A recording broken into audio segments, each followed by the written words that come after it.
Okay, so this is probably nothing, but I can't stop thinking about it and need to write this down somewhere.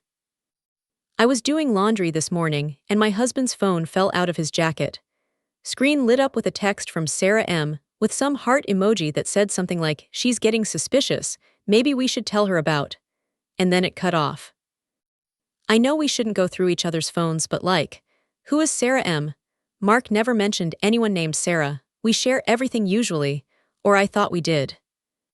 So yeah, I looked. I know. Judge me all you want, but I had to know. There's months of messages and honestly I'm so confused right now. It's not just flirting, though there's definitely some weird energy there. They're talking about me and Tommy, like they've been discussing my life behind my back for months. Actual conversations analyzing how I parent. Screenshots of me being tired or frustrated with normal mom stuff. Her calling me things like not naturally maternal and clearly struggling with the role, and Mark agreeing with her. Like what the actual hell? There's one message where she says, Tommy deserves someone who actually wants to be a mother. And Mark responds with, I know. I see how forced it looks when she tries to connect with him.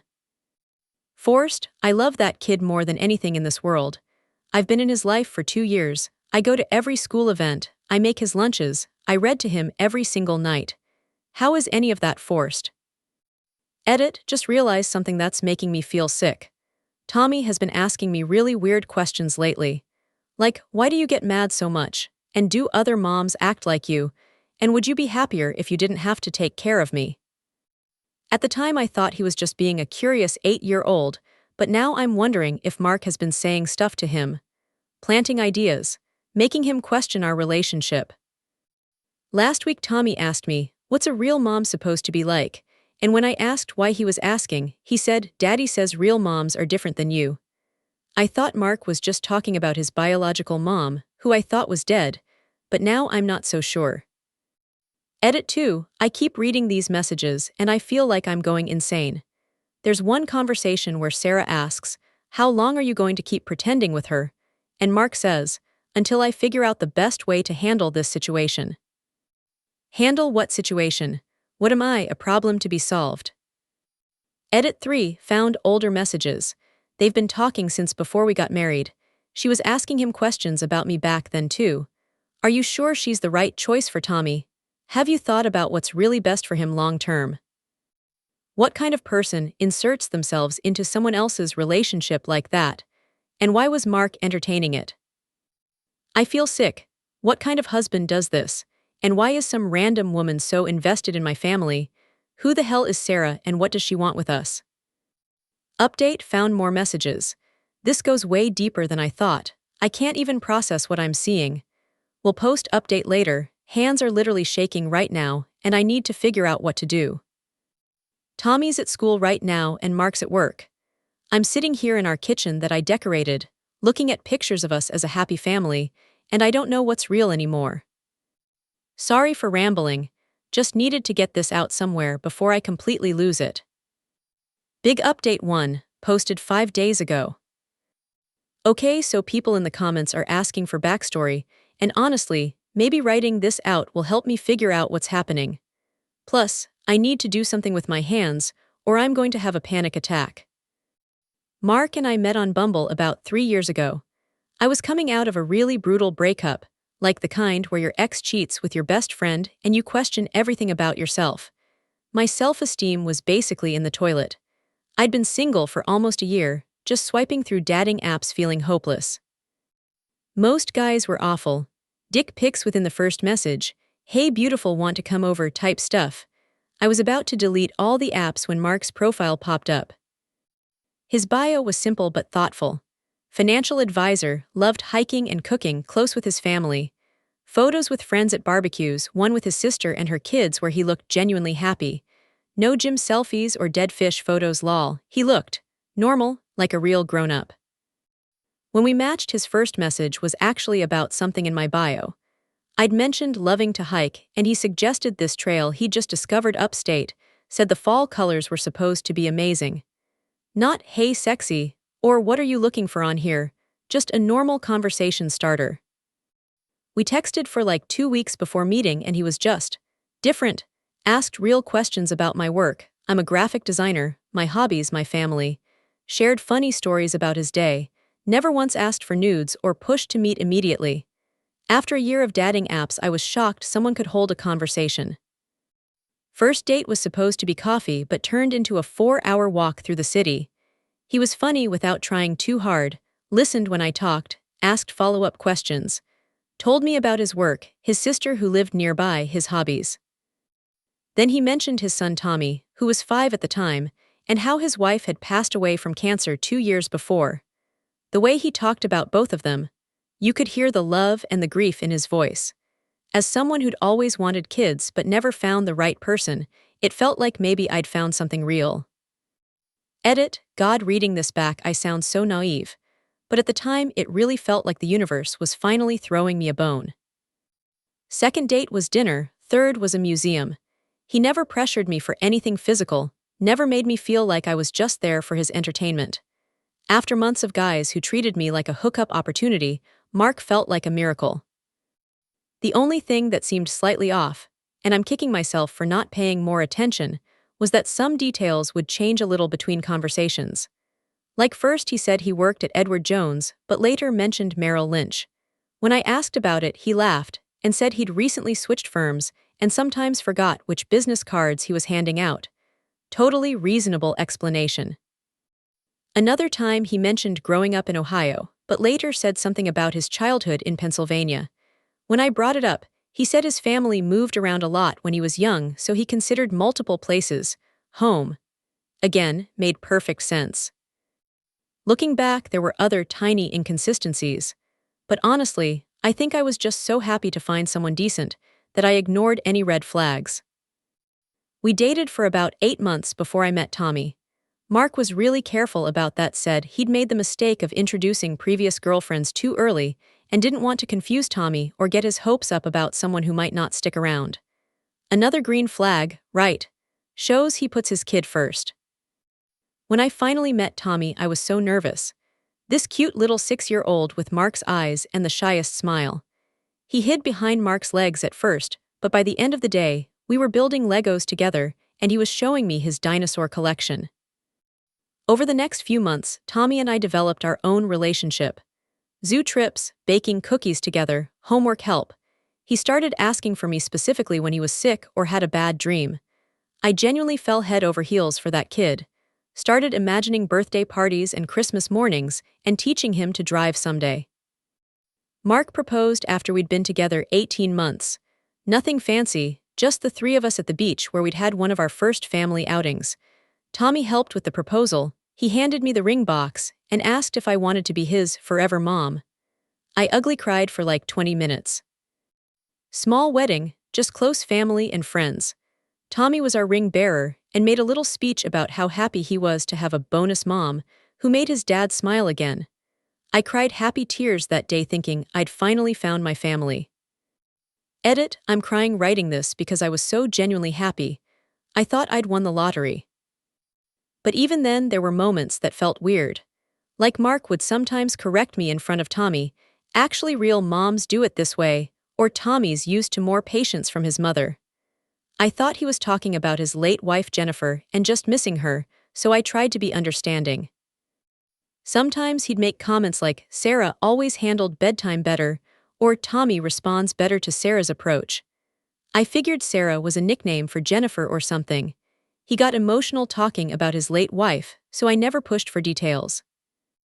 Edit 2, oh my god. I just realized his ex-wife's name was Jennifer.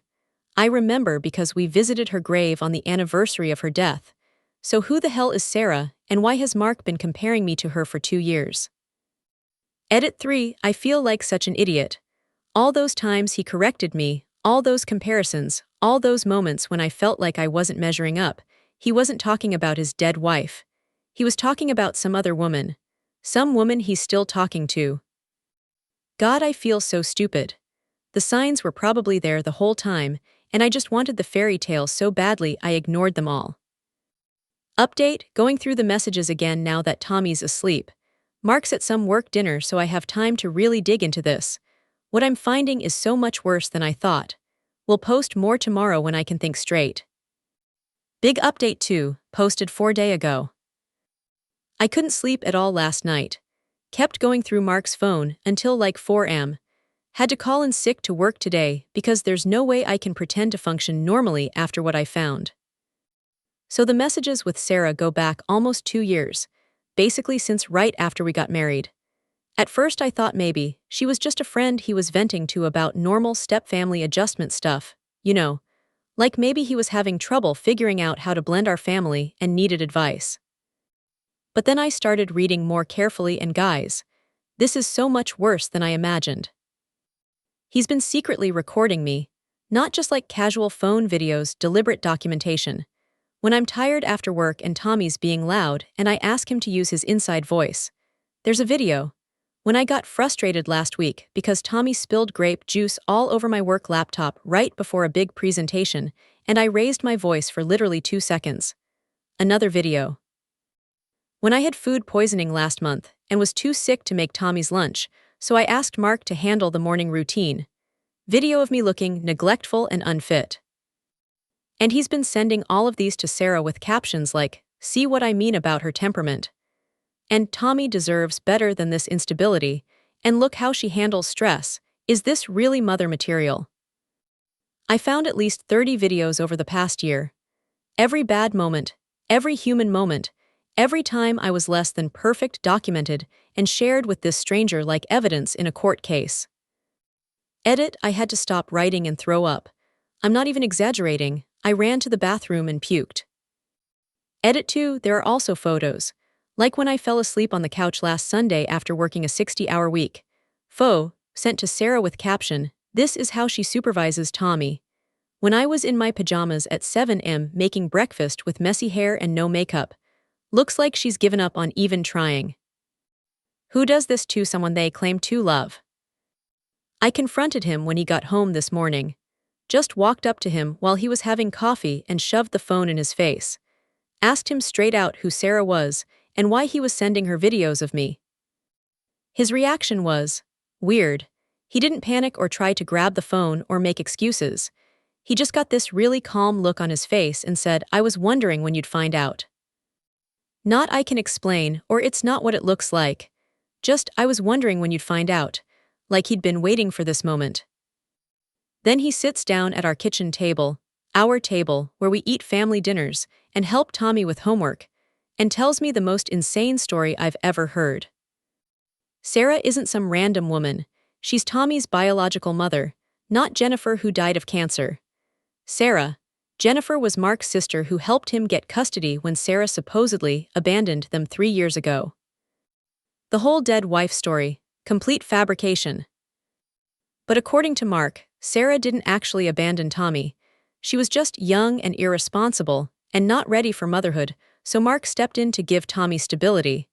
He made it sound like he was being noble. Edit, I asked why he lied about Jennifer being his wife, and he said it was easier than explaining the complicated family dynamics, and he didn't want to worry me with drama from his past. But wait, it gets so much worse. Sarah didn't abandon Tommy. Mark took him and moved across the country when Tommy was 3. Sarah's been fighting for custody this entire time, and Mark's been collecting evidence that I'm an unfit stepmother to use against her in court. Every argument we've had, every tired mom moment, every single time I was just human, he was building a case. Not just against me, against her, to prove that Tommy was better off with us than with his actual mother. Edit 2, I'm literally shaking typing this. My husband has been using me as an unwitting weapon against a mother trying to get her child back. Edit 3, I asked him point blank, "So you married me to look stable for the courts?" And he said, "Initially that was part of it, but I did grow to care about you." Initially that was part of it. I was a prop in his custody battle. I called my sister, and she came over because I was having what I think was a panic attack. We went through more of the messages together because I couldn't handle reading them alone. Sarah lives in Oregon. She's a registered nurse, has her own apartment, steady income. In the messages, Mark keeps telling her she'll never be good enough for Tommy and that he's protecting Tommy from her instability. But from everything, I can see Sarah just wants her son back. There are legal documents in Mark's email. Sarah's been granted supervised visitation rights in Oregon, but Mark keeps violating them by not showing up to scheduled visits. There's actually a warrant out for his arrest for custodial interference. I've been married to someone who took a child without permission. I've been unknowingly helping him keep a mother from her child for 2 years, and he's been documenting my every flaw to use as ammunition against her. Update: my sister stayed the night because I couldn't stop crying. Tommy kept asking why I was upset, and I didn't know what to tell him. How do you explain to an 8-year-old that his entire life is built on lies? This morning, Tommy came into the kitchen while I was making his lunch and said, "Daddy told me you might be sad for a while because grown-ups have complicated feelings sometimes." Even now, Mark is controlling the narrative, managing Tommy's perception of what's happening. Update 2: I found Mark's backup phone hidden in a toolbox in the garage. Not the one he usually carries, a completely different device. The messages on there, I can't even describe how they made me feel. Sarah's been begging him for years just to let her talk to Tommy on the phone, sending birthday cards and Christmas presents that Tommy never got. Photos of herself holding signs that say, "Mommy loves you, Tommy, and I'm still looking for you, baby." This woman has been mourning her missing child while I've been playing house with her son, thinking I was building a family when I was actually participating in tearing one apart. In one message from last Christmas, she writes, "Please, Mark, I just want him to know I never stopped loving him. I just want him to know his real mommy thinks about him every single day." Mark never even responded. Edit: I found a video Sarah made for Tommy's 7th birthday. She's sitting in what looks like a kid's bedroom decorated with dinosaur stuff, Tommy's favorite, singing happy birthday to the camera. She made a cake and everything. At the end she says, "I hope someday you'll get to eat birthday cake with mommy again." Tommy never saw it. He spent that birthday with us, thinking his real mom was dead. Last update for now. Mark comes home from his business trip tomorrow. I don't know how I'm going to look at him. I don't know how I'm going to look at myself in the mirror. My sister thinks I should call the police, but I'm terrified. What happens to Tommy? He's been with Mark since he was 3. Mark is the only father he remembers. What happens to me? I had no idea what was going on, but does that even matter legally? And what about Sarah? She's been destroyed by this for 5 years, and I've been unknowingly part of the system that kept her from her baby. I keep thinking about all the times Tommy asked me questions about real moms, and I just thought he was curious about his biological mother. He was actually asking about the woman who's been desperately searching for him this whole time. Big Update 3, posted 2 days ago. Mark came home from his business trip yesterday, and I had to pretend everything was normal. Hardest acting job of my life, but I knew if I confronted him, immediately he'd probably just take Tommy and disappear. I needed time to figure out the right thing to do. My sister helped me research Sarah online, found her Facebook, her LinkedIn, her workplace reviews. She posts about Tommy constantly, 5 years without my baby boy, never giving up hope, mommy loves you wherever you are, one day we'll be together again. Her profile picture is still a photo of Tommy from when he was 3, right before Mark took him. Reading her posts broke my heart.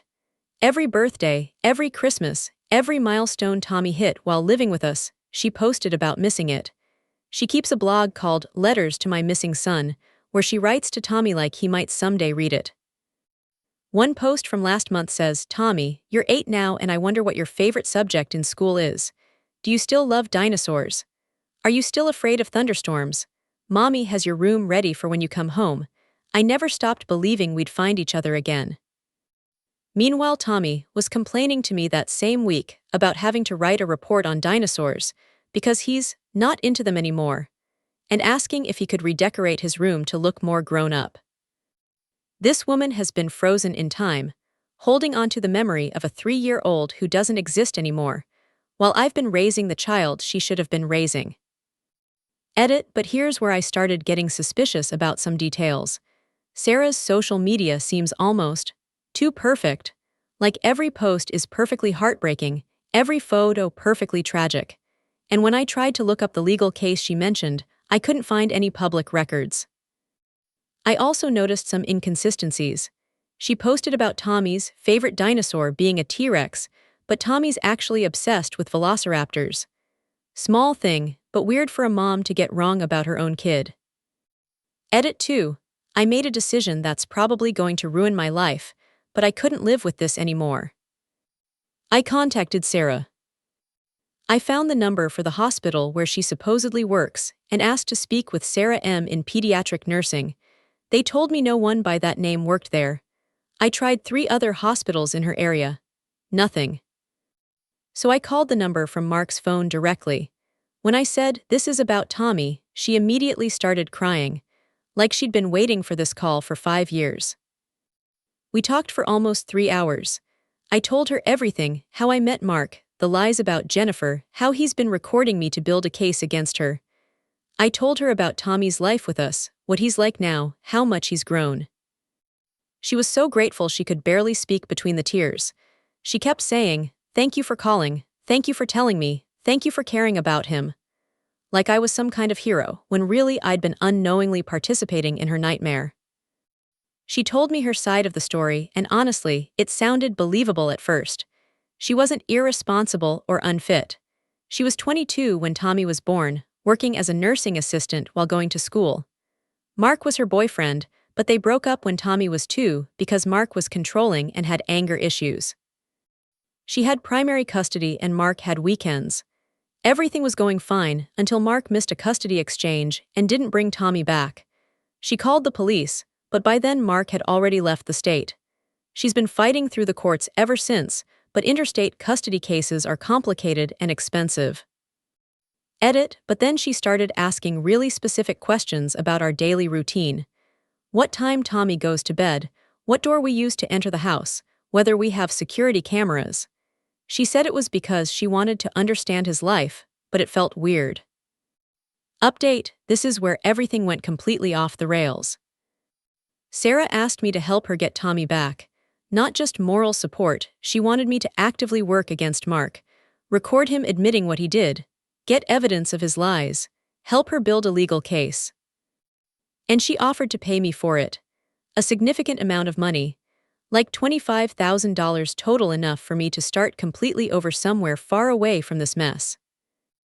At first I said absolutely, not because it felt wrong to take money for doing the right thing. This should be about reuniting a mother with her missing child, not about money. But then I started thinking, Mark has been using me for 2 years. He married me to look stable and responsible for family court. He's been secretly recording me and sharing those recordings with strangers. He's made me complicit in keeping a child from his mother, used my love for Tommy as a weapon against both me and Sarah. Why shouldn't I get something out of fixing the mess he created? Why should I be the only one who loses everything when this all comes out? Edit 2, I know exactly how this sounds. Like I'm willing to betray my family for money. Trust me, I've been going back and forth on this for days.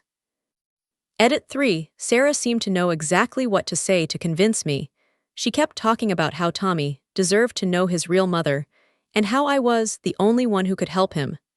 It felt like she really understood my situation. Update, I said yes. Sarah arranged for the money to be transferred through some kind of secure platform, said it was safer for both of us that way. $10,000 up front with the promise of another $15,000 when Tommy was safely back with her. We've been working together for the past week. She's staying at a hotel about an hour away. I've been recording Mark whenever he talks about Sarah or the custody situation. Got him admitting he lied about Jennifer being dead, that he's violated multiple court orders, that he's been keeping Tommy from his unstable, real mother for his own good. Sarah's lawyer says, we almost have enough evidence to file for emergency custody and have Mark arrested. Edit, recording my own husband feels like the ultimate betrayal, but then I remember that he's been recording me for months. At least I'm doing it for the right reasons. The hardest part is acting normal around Tommy. This sweet, innocent kid who calls me mom and has no idea his real mother is desperately looking for him. Every bedtime story I read, every homework session we do together, every time he hugs me and says, I love you, it all feels like a lie now. He's been asking me lately why I seem sad, and I have to make up excuses about work stress or being tired. Meanwhile, I'm planning to completely change his world. Edit 2. Sarah sent me some videos she claims to have of Tommy as a baby and toddler. He looks similar, but honestly they're kind of blurry, and could be any kid with dark hair. When I mentioned this, she said the quality was bad because they were taken on an old phone. Update 2. Mark's definitely getting suspicious. He's been asking why I've been so quiet lately, and if everything's okay with us. Yesterday he said, "You seem distant, are you having second thoughts about our family?" Had to pretend I was just stressed about a big project at work. Told him I loved him and Tommy, and was grateful for our life together. The lies came so easily I scared myself.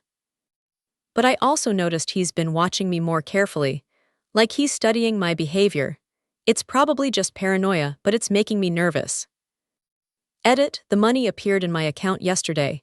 Seeing that much money at once made everything feel real and terrifying. What am I actually doing here? Edit 2, Tommy asked me today if I'll always be his mom, and I told him I'll always love him, but I couldn't promise to always be there. He looked so confused and sad. Asked if he did something wrong to make me not want to be his mom anymore. I'm about to destroy this kid's entire world, and he doesn't even understand why. When he finds out what I did, will he understand that I was trying to help him get back to where he belongs?